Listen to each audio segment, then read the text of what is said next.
What happens if your employer misses the arbitration hearing? My name is Nkuli Mbele, and welcome to BNCA. In the event that your employer misses the arbitration hearing, the arbitrator can continue with the arbitration hearing without the employer being there, unless if the arbitrator has acceptable reasons for the absence of the employer. The unfortunate part about this is that the arbitrator will only be able to scrutinize the evidence that's in front of them, and this can result in a default judgment. What happens when you get a default judgment?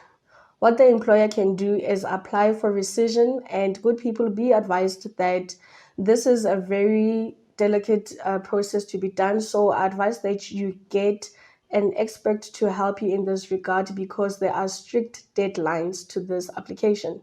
The rescission application is made against the same arbitrator that made the default judgment, and this application will only be granted if it is properly put together and all the necessary information is included. What is going to be argued in this application will be the reasons for the absence of the employer and whether or not he or she has chances of winning this case. If it happens that this rescission application is denied, what the employer can then do is refer the matter to the labor court for review.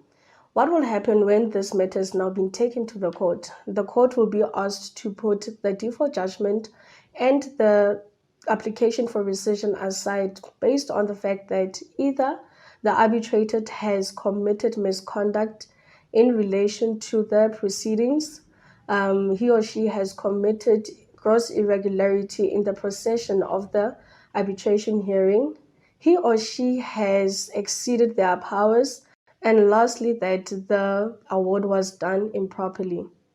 Good people, I just want to advise against this, based on the fact that if ever it happens that this matter is referred to the labor court, firstly, you may not win. Secondly, taking a matter or referring a matter for review is quite an expensive exercise. And lastly, if it happens that you lose this case, you are likely to pay the fees of the employee. Good people, let us avoid reaching to this moment, and let's try by all means not to refer cases to the labor court. Till we meet again next time, goodbye.